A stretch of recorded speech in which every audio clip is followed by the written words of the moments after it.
Hello everyone, this is Adam with AEW Maine Treasure Adventures. Today, we're in Bangor, Maine, walking around to see what we can find.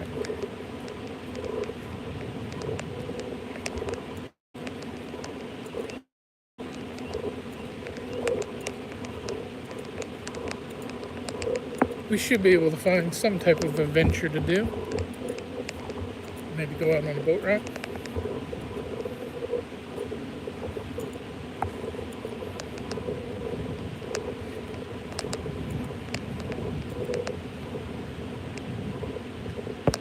Go fishing, maybe.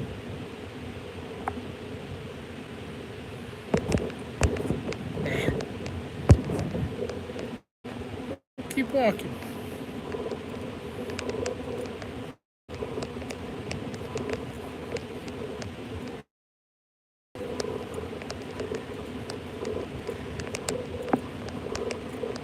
There's a little bit of wind, so you may not be able to hear me as well.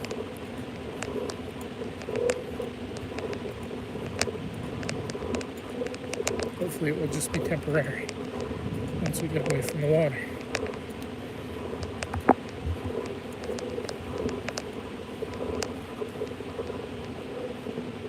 Some art. That's cool. But we're going to find something cool today.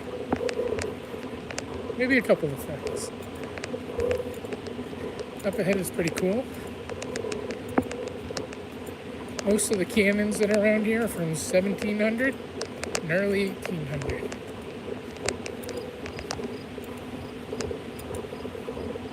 This one came from 1779 and it was actually found right in this bay. Kind of cool. Yeah, it's 4:45.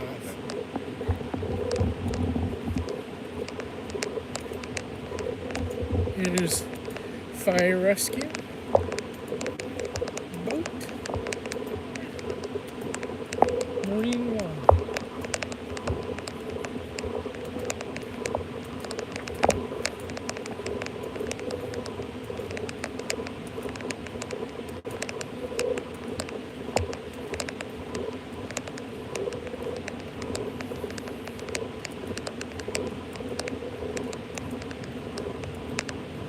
Joshua Chamberlain Bridge, named after Joshua Chamberlain, right over there. Not this one, but that one.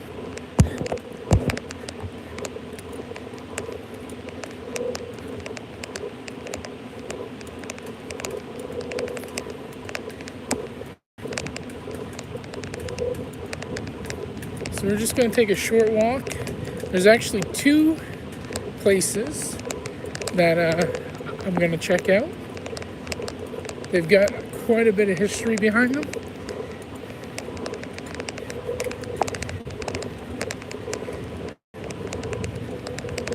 And I'll actually have longer stories, longer videos coming out on both of these spots temporarily.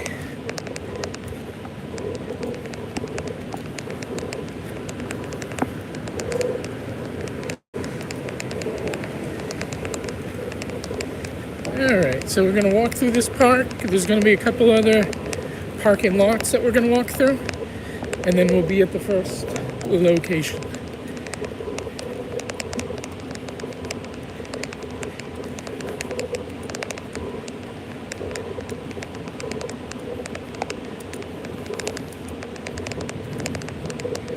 Just behind me, over at the waterfront concert, Jimmy Buffett was there last year.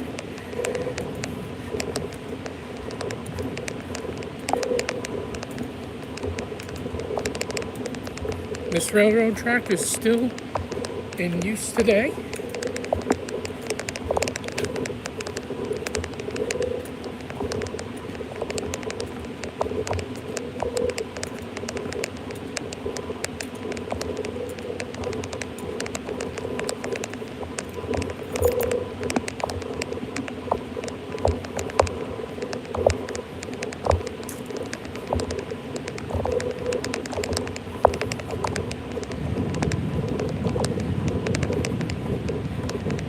This is downtown Bangor, Maine.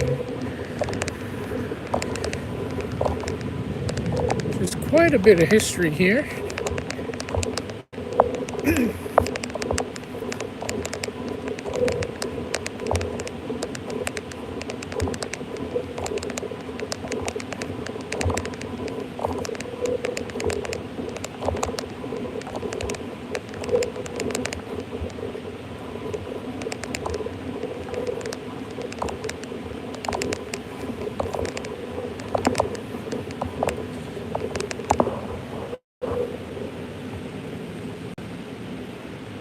Great Bangor Fire started near this location April 30th, 1911, which is 20 years after one of the people that we're going to go check out died.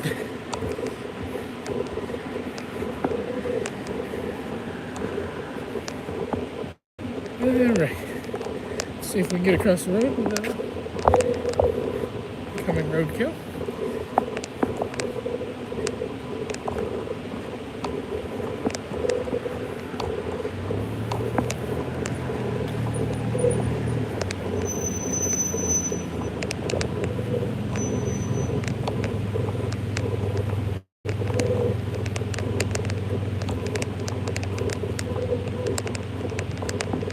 Bunch of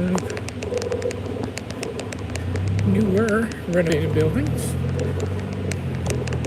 On the other side are all the old buildings from 1800.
Go across the bridge. It's kind of a cool little bridge. It's a bridge.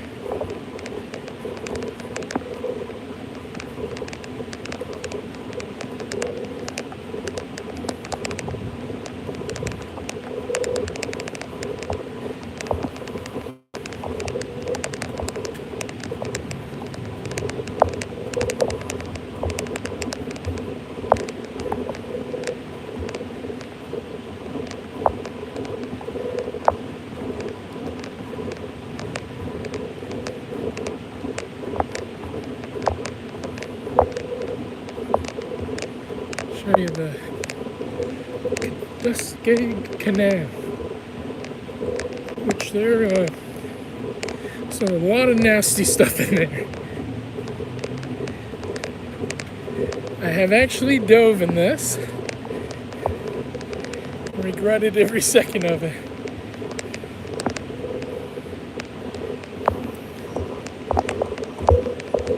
Because it's in the center of town, everybody likes to throw everything in there.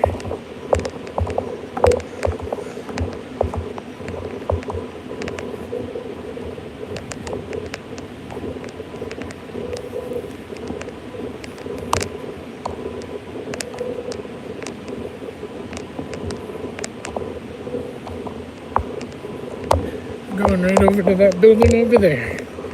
Here in a moment.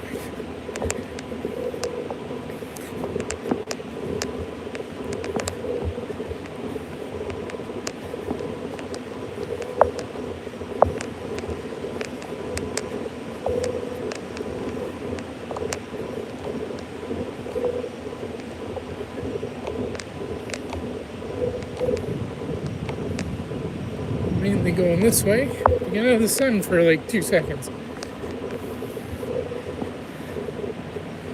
Alright.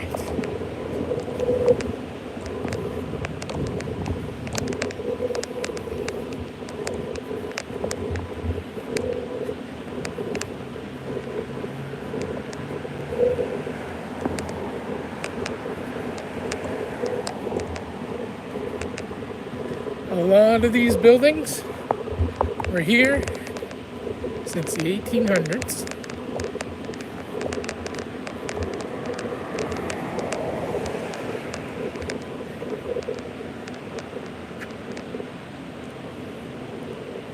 Hello, Mystic. How's it going? We're taking a little cruise around Bangor, Maine. I'm gonna go to a couple of interesting historical spots.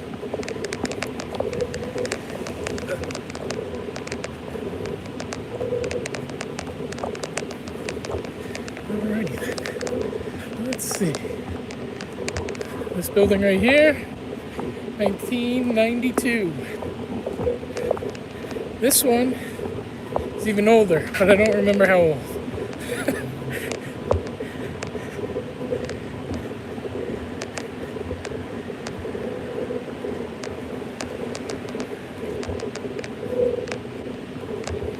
I think it was 1888 or 89.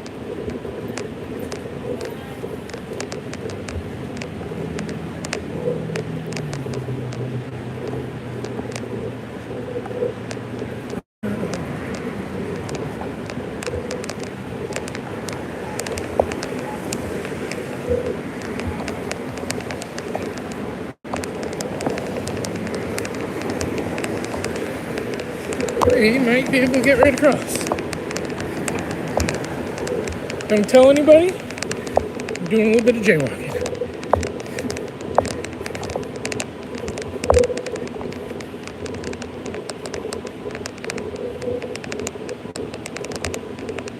This bank has been here since 1852.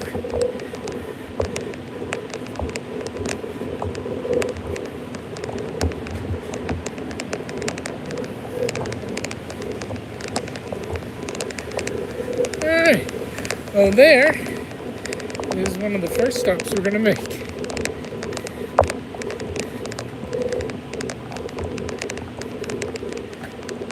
This cannon, I believe this came off a Spanish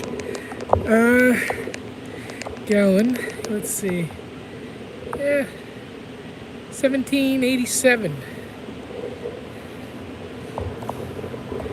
Nice bronze cannon. Alright, and that one's even older. But that's not why we're here.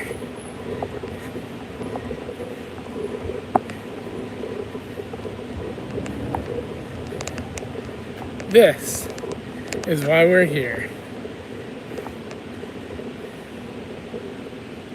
This is Hannibal Hamlin. He was a statesman, a diplomat, and a citizen of Bangor. Why was he important? Great question. He was the 15th Vice President of the United States of America. He was born and raised right here in Maine. He lived his whole life other than when he pretty much went to Washington. Now, the 15th Vice President was Abraham Lincoln's first Vice President. Pretty cool, huh? Now, along with that, he was actually the first Republican Vice President ever.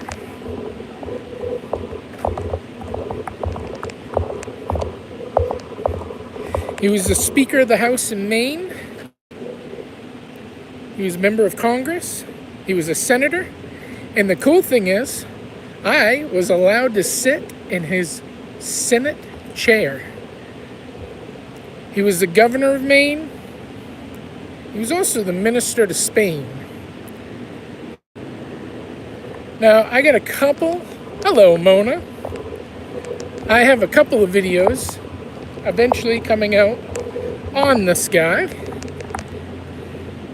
from his whole life story to where he is now.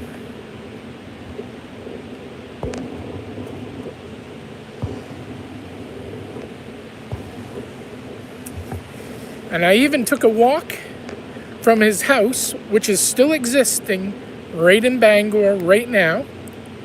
It's about a mile from where he died. He walked from his house to the Tarantine Club, which he was president of, and he passed away right when he got there. The seat that he passed away on is actually less than a quarter of a mile from here. It's at the Bangor Library.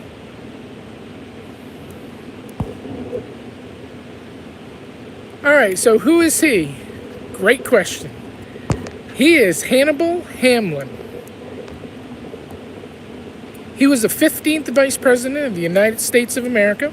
He was Abraham Lincoln's first Vice President. He missed becoming president by 1 month and a week. Him and Abraham Lincoln decided to go their separate ways, and Johnson or Jackson? Yeah, one of them. One of them became Abraham Lincoln's second vice president. This guy, he was born and raised in Maine. He was probably the most important politician that's ever come out of the state of Maine. He was Speaker of the Maine House. He was a member of Congress. He was a United States Senator. He was the Governor of Maine. He was the Minister to Spain and the Vice President. And he did a lot for the community of Bangor, which is pretty cool. Not a lot of people know of him, because back in the day, vice presidents honestly weren't that important. Although, when Abraham Lincoln got assassinated, that kind of changed that. He was also the first Republican vice president ever. He was born in Paris, Maine, and he lived in Hamden and Bangor for pretty much his whole life, other than the time that he spent in the White House. Now, I've had a chance to go to a couple of really cool places. The Bangor Historical Society. I get to see his wife's luggage that's gone all over the world, including when he was in the White House. She would send the same bag down to Washington, back to Bangor, but it's also been to Italy and pretty much every other country you can think of. They did a lot of traveling.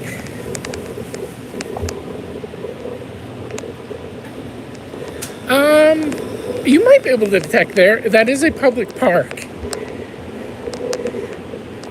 Now, the next kind of cool place is right here. So back in the 1930s, this building looked exactly like it does now. Now this business wasn't actually here. This is the Briar Batch. It's like a bookstore. This was a sporting goods store. And this is back in the day where John Dillinger was public enemy number one. Well, he was shot and killed by the police, and a new guy took his place. His name was Al Brady. Now, Al Brady shot a police officer in Illinois and started running from the police. He ended up here in Bangor. Matter of fact, him and his crew, which were two other guys, decided that they wanted to go hunting. So they came here to the sporting goods store and said that they wanted to buy some guns. When asked what kind of guns, they replied Tommy guns, which got the people in the sporting goods store thinking that doesn't make a lot of sense. You don't really hunt deer with Tommy guns. You'd essentially make Swiss cheese out of them. So they said, you know what, we'll get Tommy guns. It'll just take a week later. His crew comes back to pick up the Tommy guns. And at this time, the guys in the sporting goods store notified the FBI. The FBI was up on top of that building with snipers house in that building was in existence back then. This road, there was a track that went right down through, just like San Francisco with their little trains that they go, on the street. This building was here, had snipers on top of that, When Brady and his crew got here, they got in a big old gunfight. One of his crew was shot right over there where the third car is down. And now Brady, who was at this point public enemy number 1, was shot and killed right here. It happened October 12th, 1937. Earlier today, I went to the law enforcement, the police museum, and I got a whole bunch of pictures of artifacts from back in the day, newspaper articles and all that fun stuff. Right after it happened, J. Edgar Hoover wrote a letter to the chief of police here in Bangor to congratulate him, essentially on getting public enemy number 1. Now, as far as his other gang, one of his other gang members was killed right there on the spot. That was that third car down. And then the third one was actually captured. He was wounded, captured, sent back to Illinois. He was tried, and he was executed about a year later.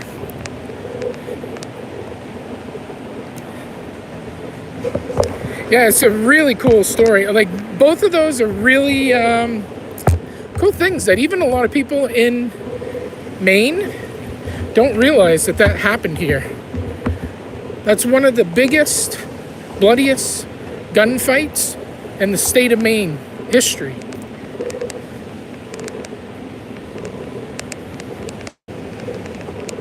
And nobody died other than the bad guys.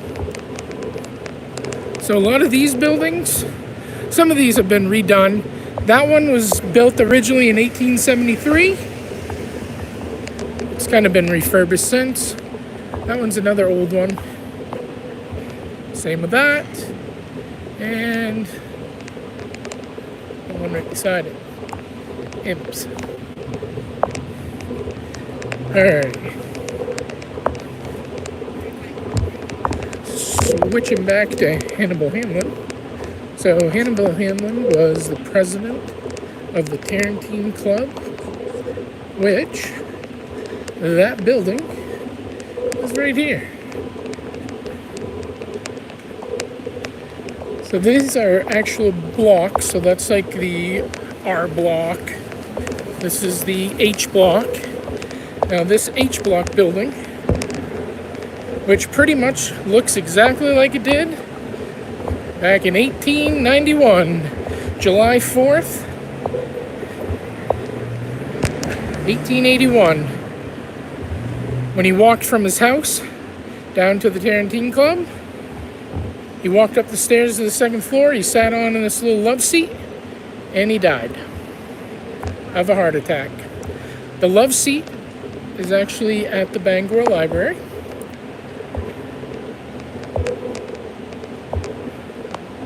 Alright, so this is the rest of...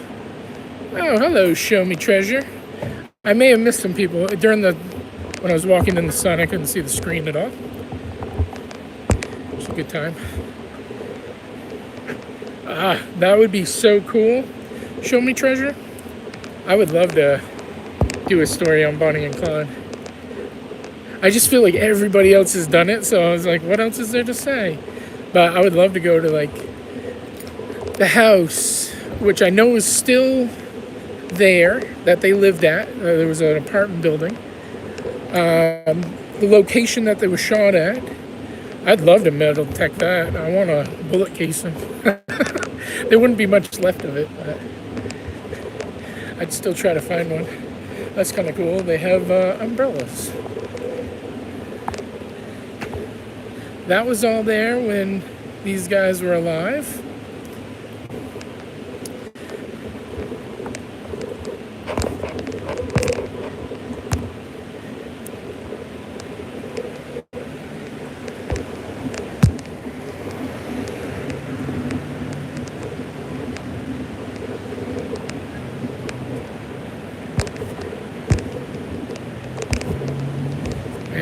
eventually I'd love to get down and do a big story on Bonnie and Clyde. I'd have to find something that's unique and interesting that nobody else really ever covered. That's my thing. Like, if I'm gonna do something, I want to find out something about whatever it is that nobody else has ever said.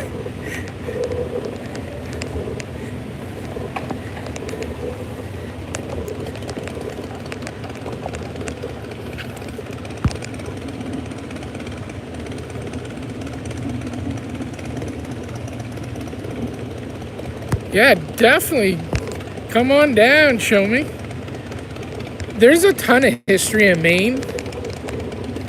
I just feel like Maine did a really bad job of keeping a lot of historical stuff historical, and preserved it. They did a really bad job of that. Hamden, for example, with Hannibal Hamlin. Hamlin had a home in Hamden, which is where he lived most of his life. And probably 20 years ago, it was a while back, it went up for sale. Instead of Hamden coming in and saying, no, we want this, it's historical, let's keep it, let's make it a museum, let's make it our Hamden Historical Society. They decided that they had too much money already kind of spent, and they didn't want to save it. So it got sold, got torn down, and became a Dunkin' Donuts. The only thing that's left there now is a little plaque that says, "This used to be Hannibal Hamlin's home." Now, Bangor does do a lot better job at preserving historical stuff. So Hannibal Hamlin's home in Bangor, which it's actually about a half a mile up the block here, it's still in existence. It still looks like the day that Hannibal Hamlin died, pretty much. All the owners that have had it since have taken extremely good care of it and kept everything to be pretty much exact to that era. The one thing that Bangor did let go, there was like a huge railway yard down here. It was built in like 1905, 1907, right in that area. And they did let that go. That should have been something that was saved, but it wasn't. Let's see. We will go.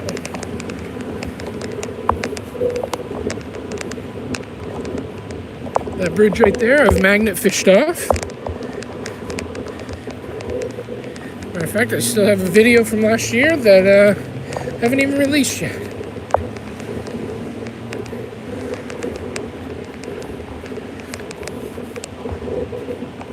I will tell you, I didn't find a whole lot. couple big pieces of metal, but. And when I say big, like 2 feet or less.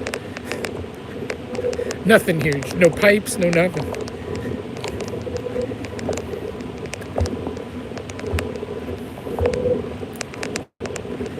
Now there is still a working railroad track that runs right down, pretty much right downtown Bangor into Brewer.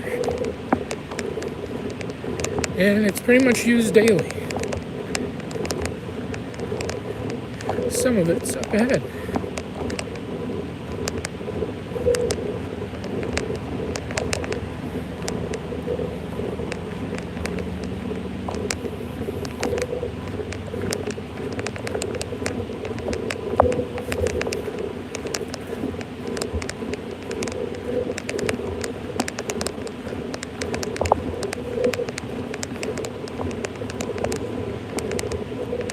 The Sea Dog Brew Pub.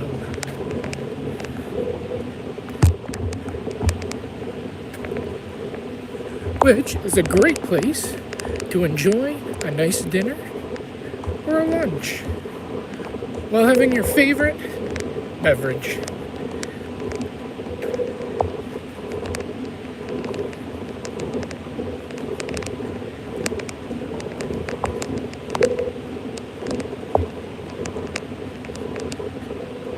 And they have live bands every now and then. Typically, local bands like Acoustics, which is one of the best sounding bands of all of Bangor.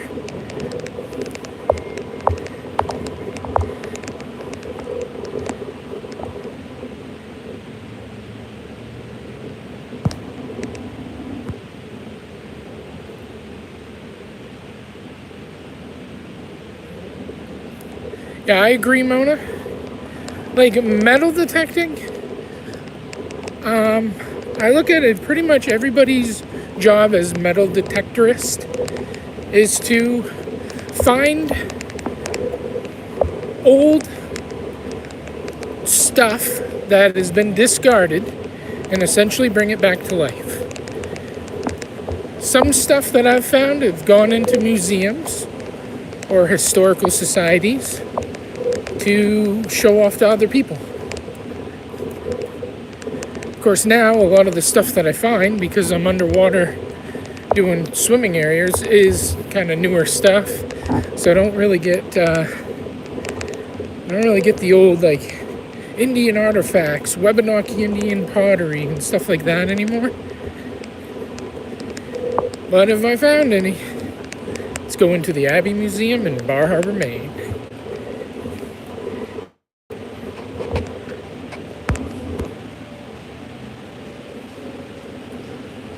I agree, show me.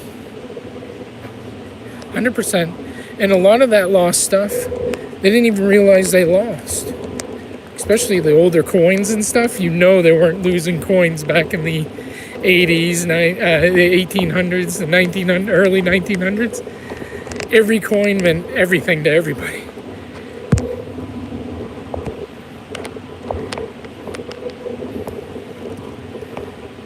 Yeah, I agree, Mona. Like anything that I find, even if it's really, really valuable, if it's something that can be showcased in a museum, that's where I'm going with it. That's what I've always done in the past. You know, and there's stuff like even in Bangor, I know there's a lot of metal detectors that have found some really cool stuff. Like DF Digger, he's given so much to his local historical society so that everybody can see it. It's not just for him, it's not just for him to put on a display in his house. He brings it so everybody else can see it, touch it, feel it. Well, some stuff is off limits from touching, but depending on what it is.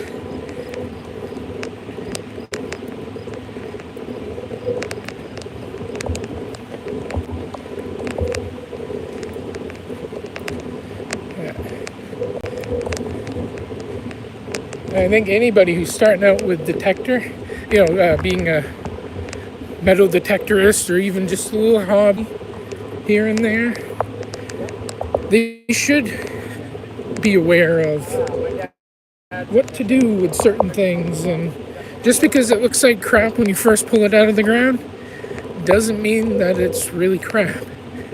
Knowing how to clean stuff off correctly to see what you actually have. That's important.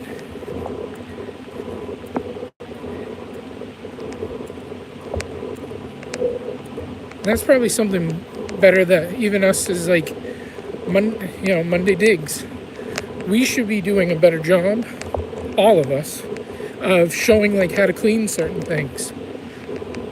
Because it's so different, with coins that I find in the water compared to on land. I clean them totally different. Old coins, you clean totally different than new coins. Clad, most of that I just tumble. Takes a lot of the work away.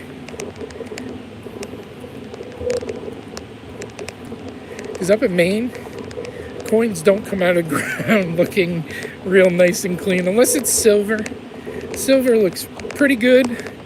Underwater, it oftentimes will get super tarnished, where it's like a 1962 dime will come out looking just black.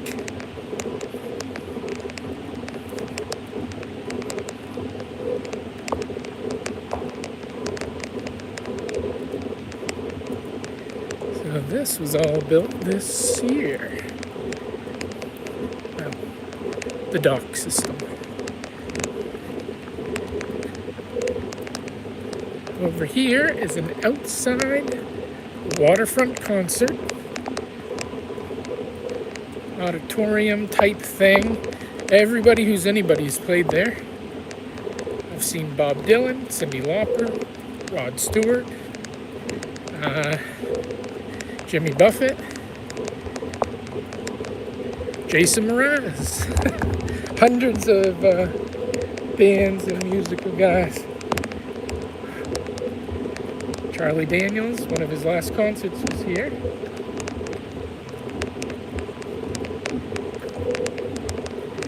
Died a few months after.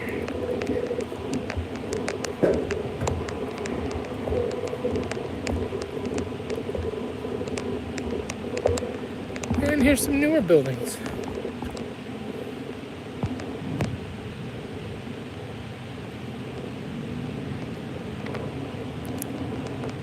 This is pretty much all built by Bangor Savings Bank.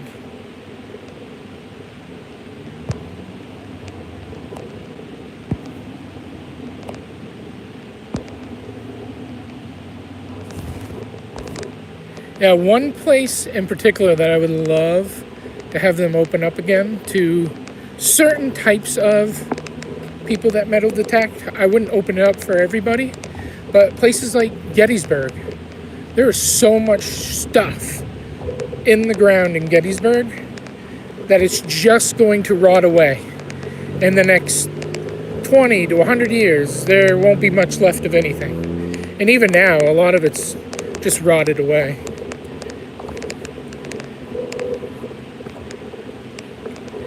But a lot of that was stopped. They used to allow metal detecting in Gettysburg right up until, I want to say, the late 70s, like 76, 77, somewhere around there. And then they put a stop to it because people would be digging all these holes. They'd never fill them in.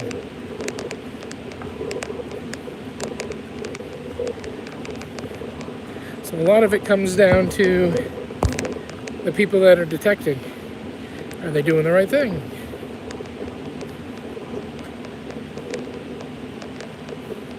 Yeah, that's my thought too. Why should it be lost forever?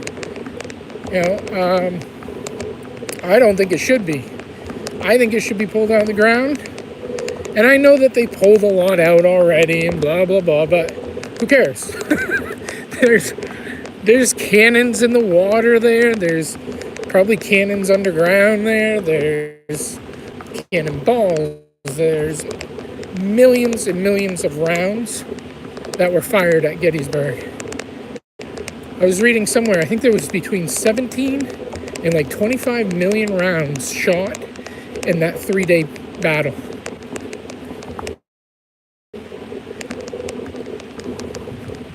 And not even 1% of the bullets have been found.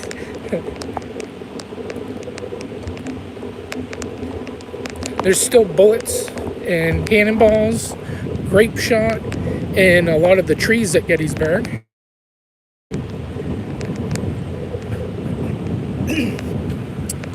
Some of the pictures that they took right after, I think it was like the first or second day after the Battle of Gettysburg ended, they had photographers that came and they would essentially take pictures of all the bodies and all the everything that was there.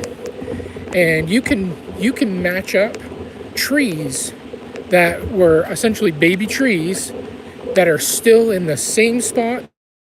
They're the same type of tree. They have bullet holes all through them. But getting those out of the trees, getting everything out of the ground, I think that would be actually a good thing. But the national park thinks otherwise, and they're in control of it.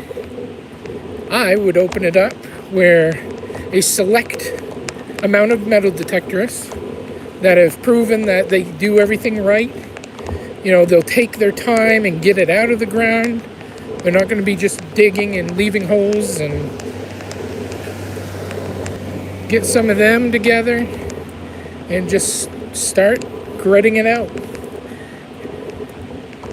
Do an acre every couple of years, or every year, whatever it is. See what we can pull out of there. Because there's probably some cool things that nobody ever even thought would have been in Gettysburg at the time. Maybe gold coins or whatever.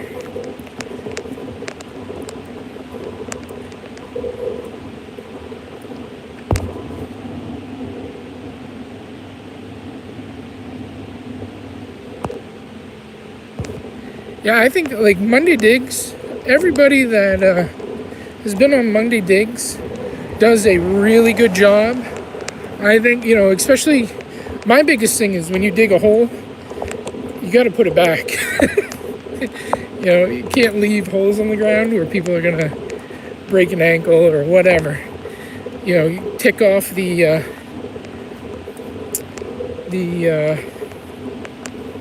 guys that run the town, and they'll put a stop to metal detecting altogether, which is kind of what's happening with magnet fishing and even metal detecting.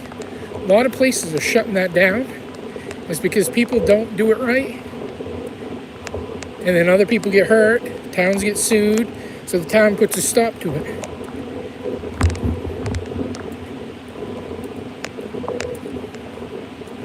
If they just did it right the first place, it wouldn't be an issue. Down in Belfast, when I was magnet fishing last summer, I got a lot of people interested in it. And even some were going out on the same Belfast footbridge and throwing a magnet, seeing what they could find. Though, they would bring it in, and they didn't put it in a bucket. They put it on the side railing. And when rust dries up and the wind starts blowing, it can chip off into little tiny particles that get in your eyes. Now, unfortunately, a lot of people weren't doing it right. They didn't put a stop to it yet, and hopefully they don't. But if people keep doing that, I won't be able to magnet fish there.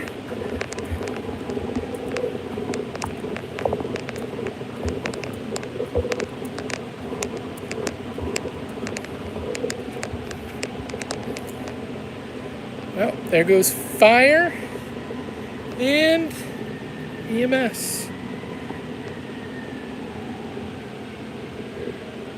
We've got some excitement in the town today.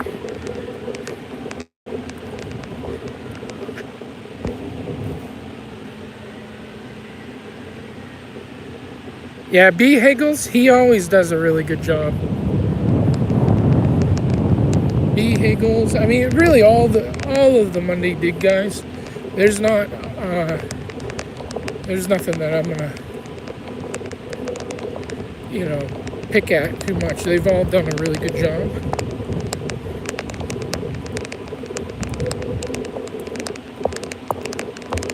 I think they've all done it right.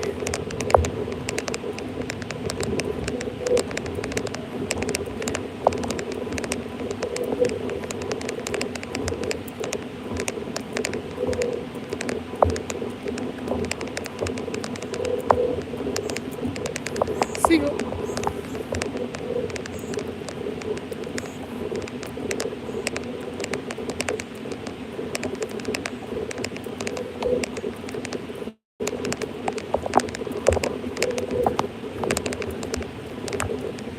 Alright.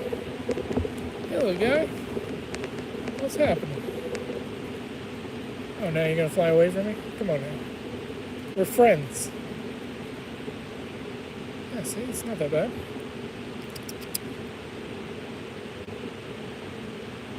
I'm pretty sure he wants a McDonald's French fry, but I don't got one.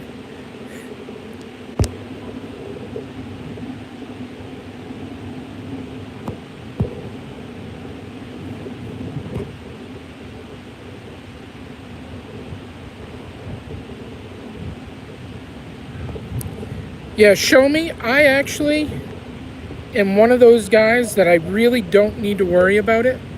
I have 25 years worth of essentially filming and or finding stuff where I've worked with some of the biggest national parks in the state of Maine. From Acadia National Park, Lake St. George State Park, Swan Lake State Park, Damascotta State Park, Lemoyne State Park. And even if they've never let somebody do something, they've let me do it. So it's kind of cool.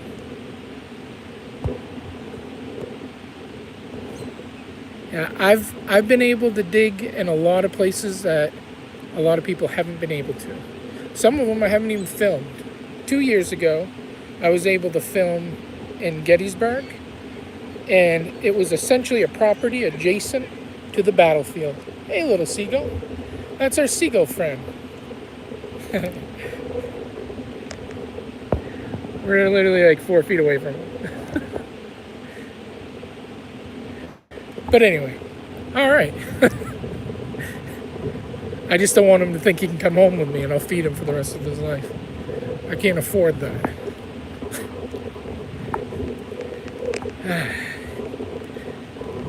Anyway, so where were we at? Oh yeah. So I have been given a lot of access because of the way that I've done things in the past.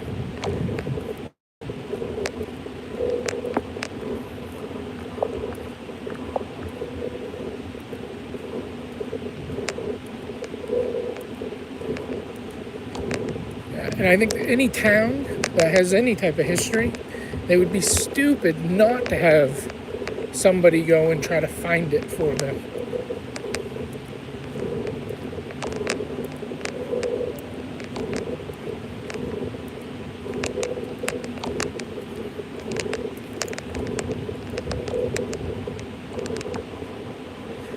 Our seagull friend is following us.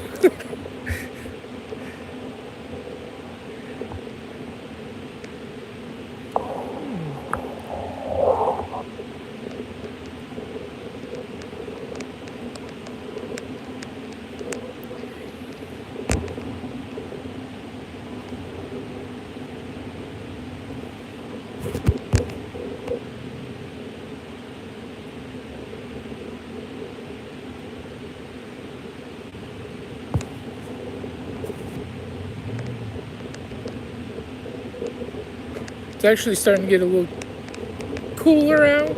Wind's blowing a little bit now. Earlier it was like 90 degrees.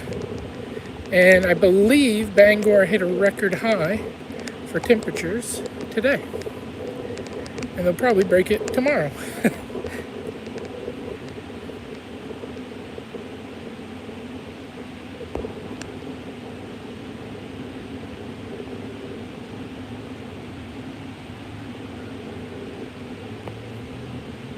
Really?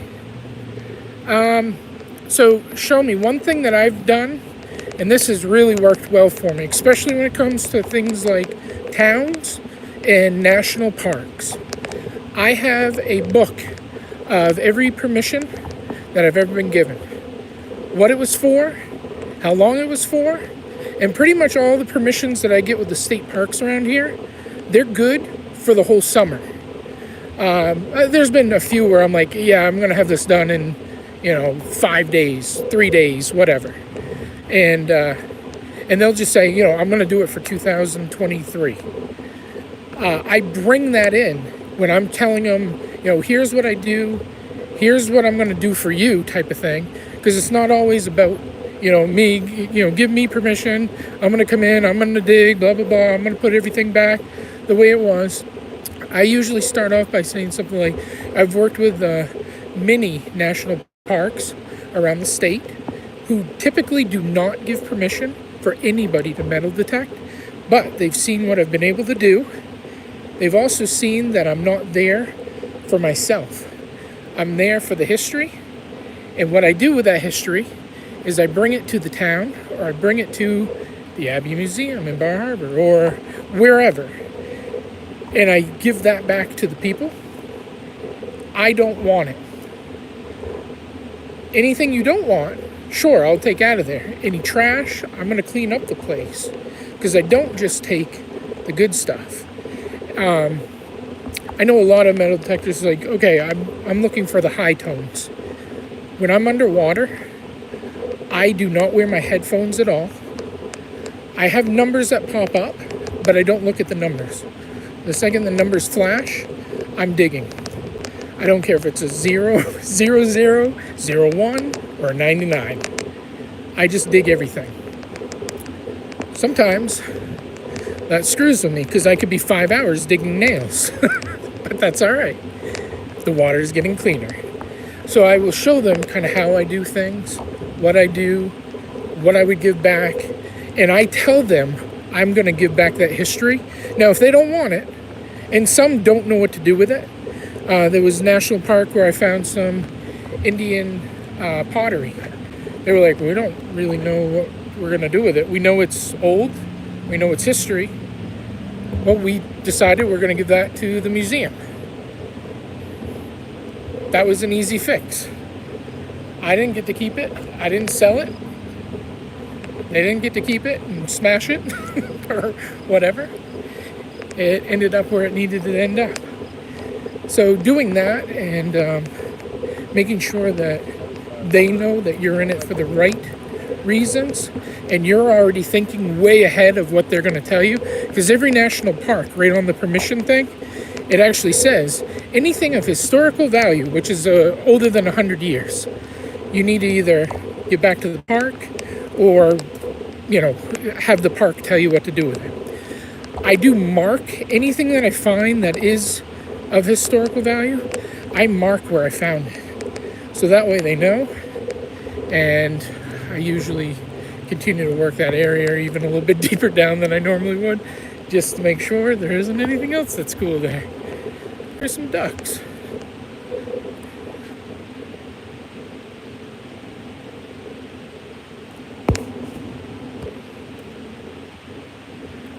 I know a lot of states have a lot of different rules on what you find and what you can keep. Florida, I think, is one where it's really known for whatever you find, pretty much you have to give half to Florida. Any like pirate treasure or whatever. Anything of value. There's a family of ducks just ducking around.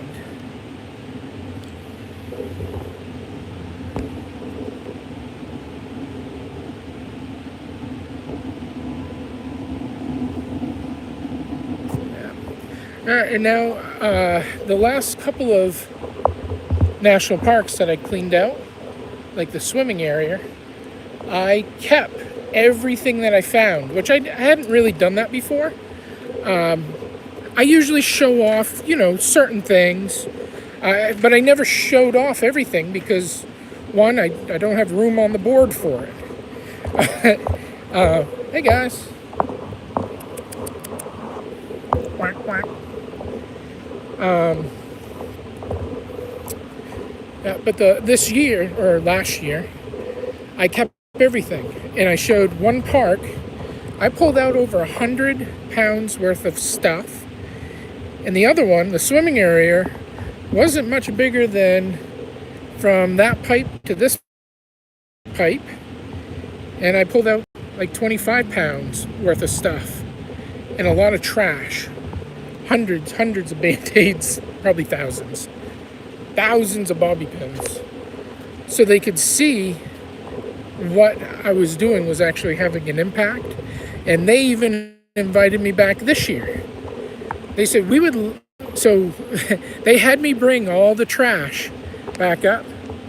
AEW, Maine Treasure Venture, Aviation Enthusiast. What kind of plane is that? guess is as good as mine. I don't know. But so this year, I was supposed to go back and at the end of the season, which is pretty much coming right up, go in and dig like I always do and compare to what I found last year. Is it more or less than 25 pounds? I can tell you right now, it's going to be a heck of a lot less than 25 pounds. All right, so there's the ducks. We'll leave them alone for now.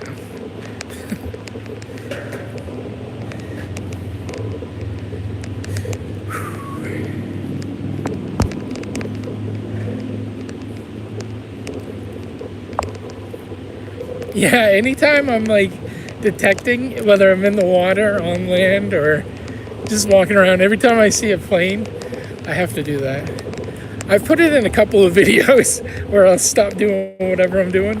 Just, AEW Maine Treasure Adventure Plane Enthusiast. What kind of plane is this?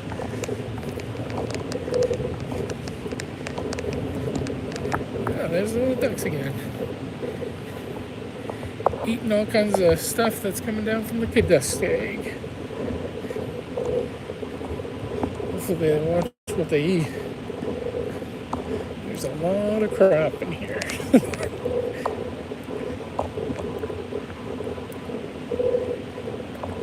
Alright.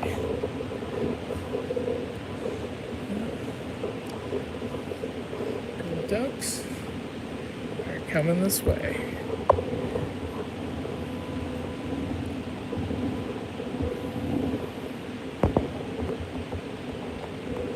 There's always one that's way behind. He's right there.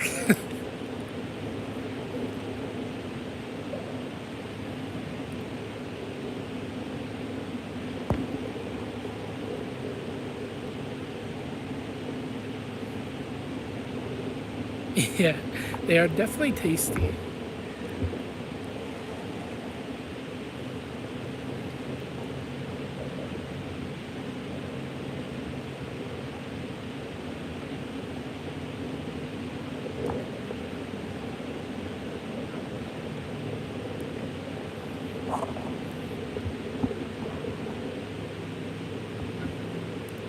Howard, is that you?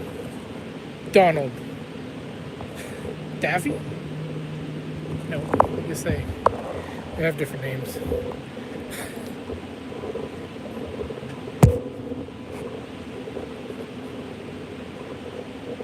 Yeah, it definitely sounds good.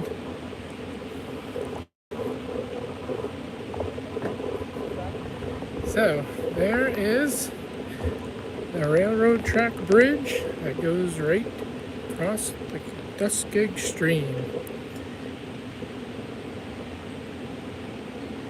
And then the other part of the bridge is on the other side of the Joshua Chamberlain Bridge. You can kind of see it, but not really.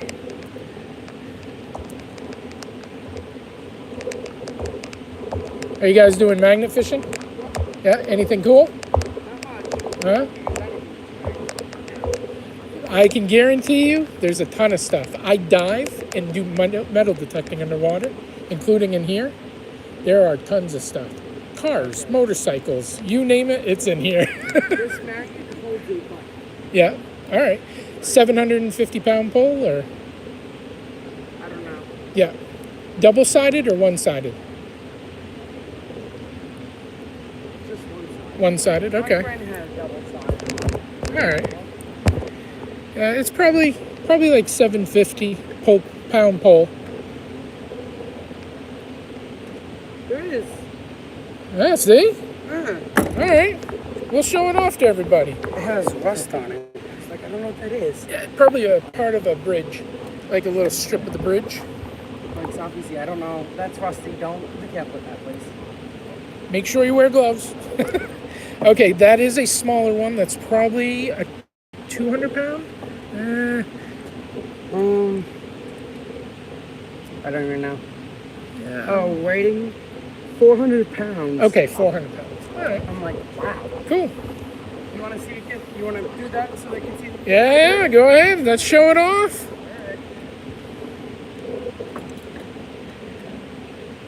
You guys don't mind being on YouTube? I don't mind it. I don't. You're on YouTube right now. Okay. My dad doesn't like it. Today you're okay with it though. Yeah. Yeah.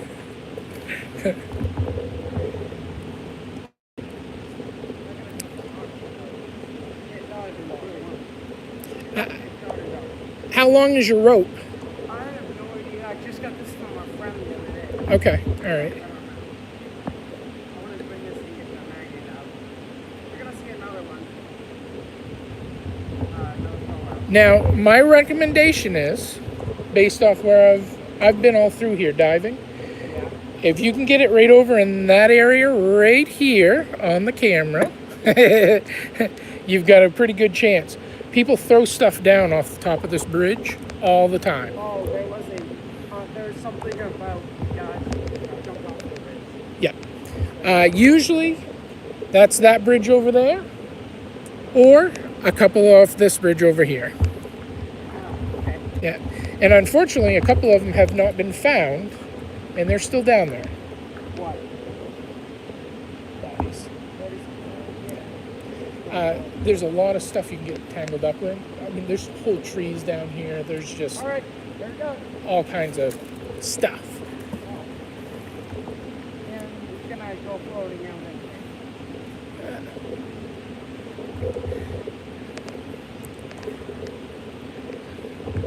All right, so he's gonna get a bike right here.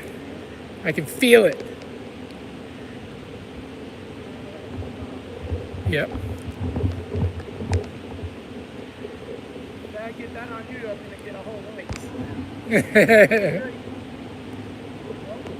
I agree, Mona.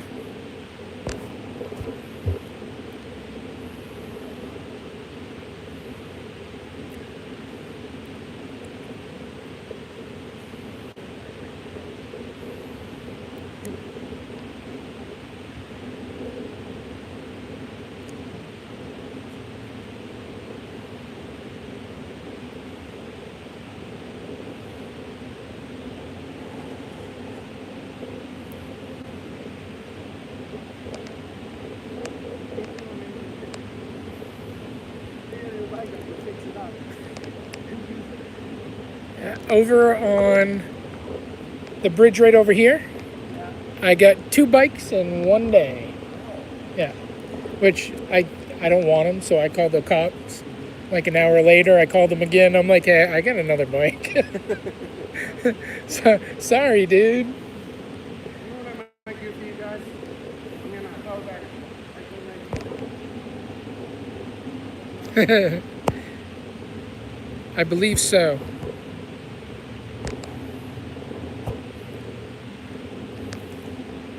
If you catch any big fish, let me know. I love swimming with the fish. I would even go and bring your magnet up and down right along this whole dock. You will get something. Yeah. People lose stuff all over this dock. I don't like being in the dark, so I have to go back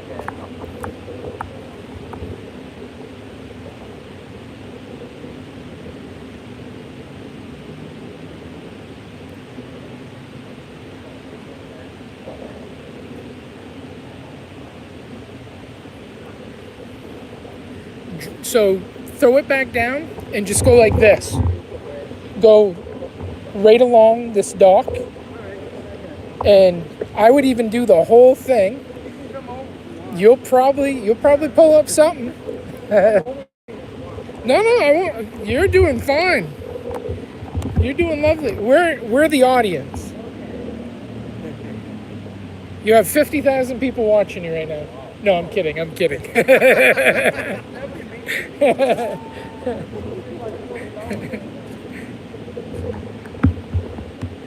No, it's not 50 million. It's 5,000. 5,000? No, it's not even 5,000. I was just trying to freak him out a little bit. Like, oh my God. There you go. Every year that they put this dock in, they lose half of the bolts and screws and everything else. Let's see. All right. Any idea? Come here. Come over and see it. It's like you're the one watching. Huh. Interesting. It's like that metal, I believe, because that was connected to this. But only the top. This feels rubber or plastic. It's metal. It's metal on the top. Just on the top. Yeah, Mona, I have no clue either. Interesting. I'm like, It's not I've always stamped. wanted to be on YouTube. My gift for my late birthday present. Oh, it feels, yeah, it's like a screw top, so it's probably like a piece of a boat. It probably screwed in somewhere on the side of the boat. Yeah, probably. Like that's nice. I'm not 100% sure on that one. But anyway, You may want to get your YouTuber ready. I'm gonna call that. that's one for the treasure chest.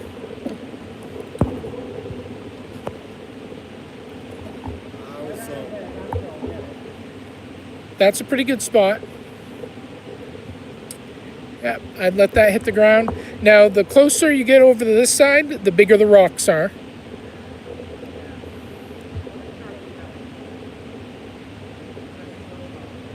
Yeah.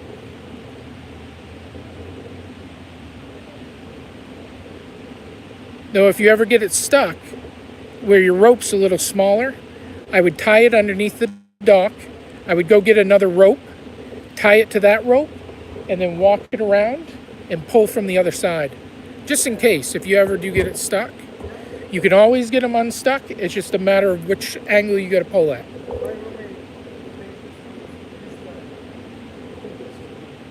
Yeah, double on both sides. Yeah. You can't get it with a lot of stuff. You got a nail on the front. What's there? Yeah. That's pretty cool. Another plane. Maybe you YouTubers want to know something about my mom. Shoot. Alright, my mom likes to go fishing. Have fun. Yeah.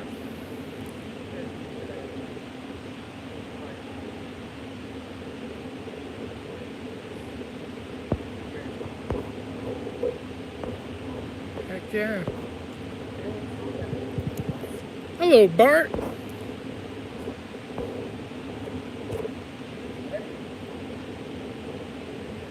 Oh, if it's heavy, that's a good sign.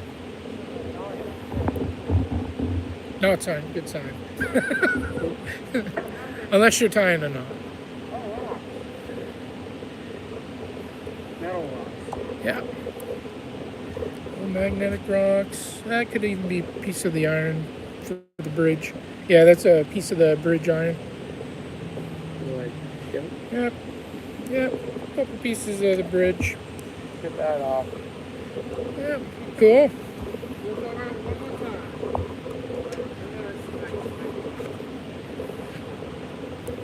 Alright. We'll check it one more time. My buddy over here is going live now. He just started a YouTube channel. No, not yet.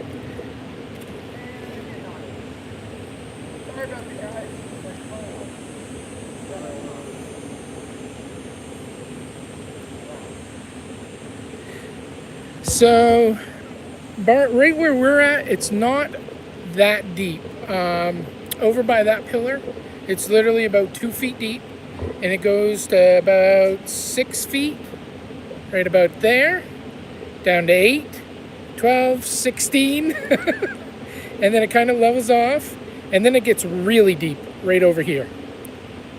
The two middle pillars, like 20 feet deep, roughly.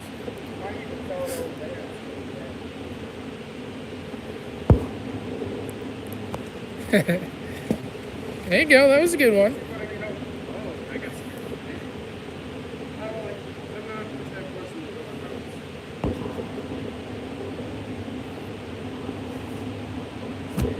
Yeah, where he's throwing right now, it's pretty good for the rope that he's using.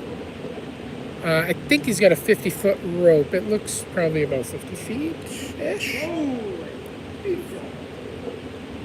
I saw that, right? Just magneted to it. Like there's something there. It's not letting me.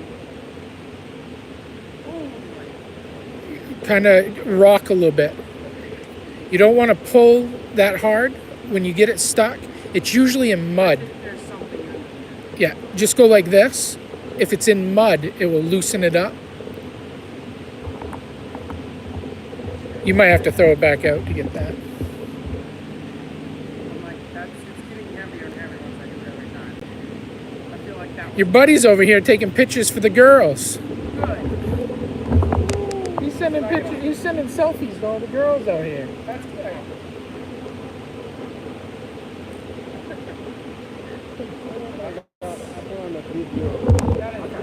A video of a video. Look at this. I kind of like this rope. Nice. All right. Well, I'm gonna take off. Alright, hold on. All right. All right. It might get hooked up.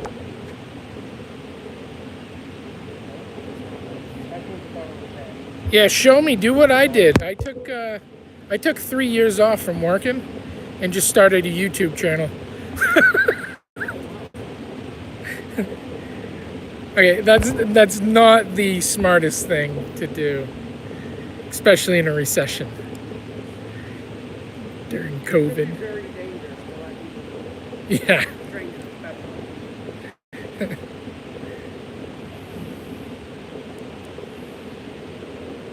Oh, man. After. It was cool enough, not it. That's all right. You get better and better at it, and you'll be a pro before you know it. There's nothing about the song that is. Oh, I gotta find You won't stick anywhere now about technical. Bring me over to this over here. I'm gonna show them how they're magging. Yeah. Oh. Something won't work. I don't know.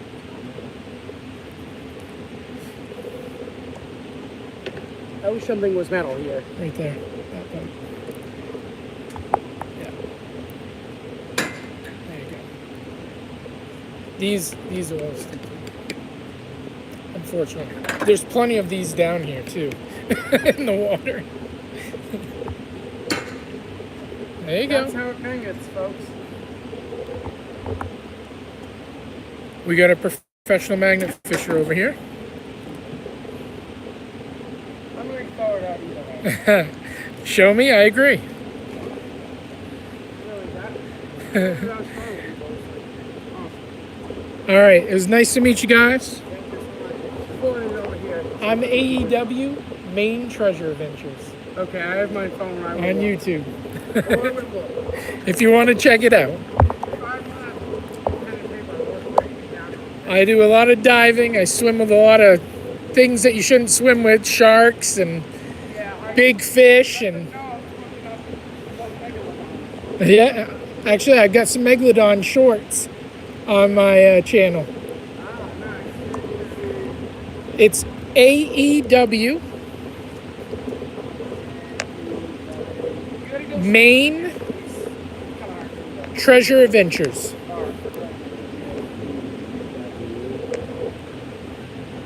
No, Maine. And then I'm right there. Yep. Okay. And then that is my beautiful face. Yes. Not the girl above. Subscribe. All right, it's nice to meet you guys. Oh, shoot, that was fun.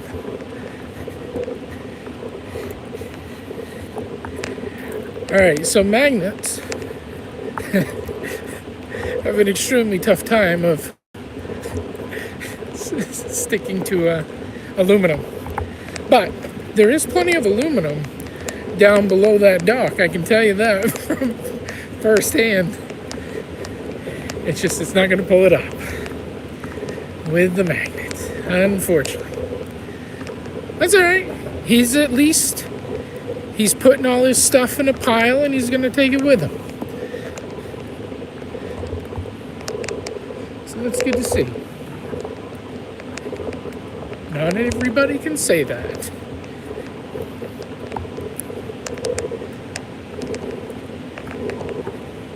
And as far as the knotting goes, the rope isn't really that great of a rope, but I would stretch that thing out and just lift it in about 5-foot sections and have it untangled. It's all tangled up. That's why it kept raveling up into a ball every time he tried to chuck it. And then every time I pull it up, I would try to drop mine on the ground so it circles around and around and around. And I usually will have mine tied to either the bridge or the dock. He should probably have had it tied to the dock. Every now and then I tie it to my waist, but it's not that great to tie it onto your hand, just in case.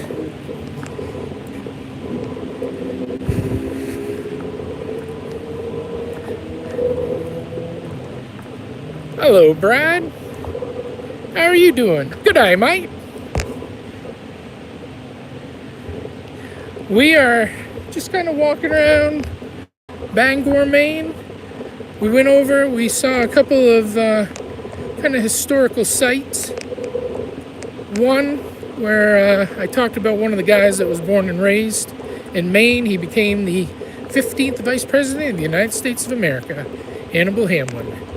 He was Abraham Lincoln's first Vice President. He was the first Republican Vice President ever.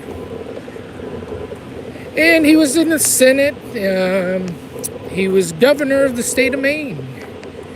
He pretty much did all kinds of interesting political things. He missed out becoming president by 1 month and 1 week, which is when Abraham Lincoln was assassinated. Unfortunately, Abraham Lincoln's second vice president took over the job, even though he wasn't there as long as Hannibal Hamlin was. And I do believe a lot of things would have been different in this world if Hannibal Hamlin actually became president.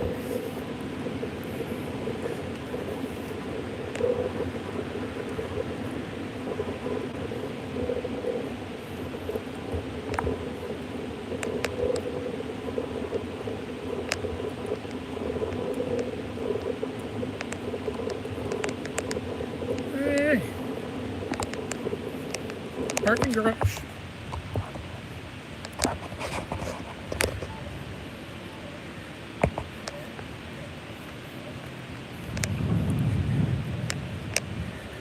Alright. My gimbal just fell asleep. Hello, Easy Diggin'. How's it going? I'm in Bangor. Heck yeah, Easy. Let's do this.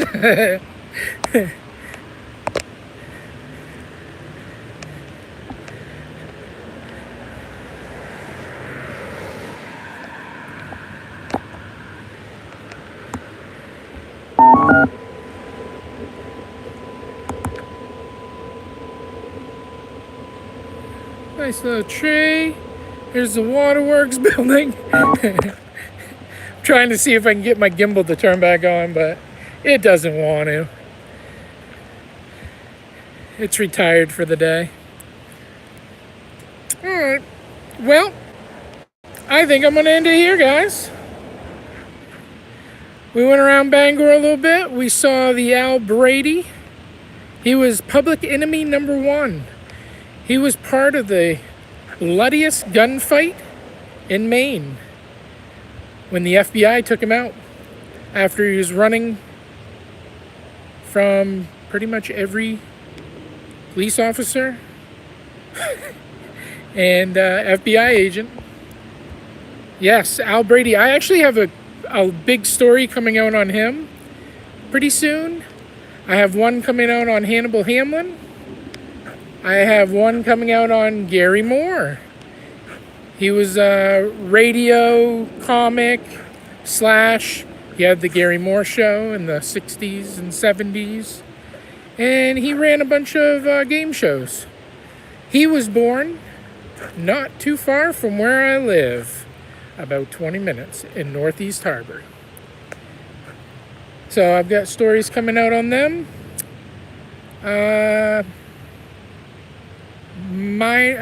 Myrna Fahey, she was an actress. She dated Joe DiMaggio, so I had to do a story about her. That's all coming out eventually, once I get off my butt and start editing a few of them. But anyway, I appreciate y'all for stopping in. I'm heading back to Bar Harbor. AEW out.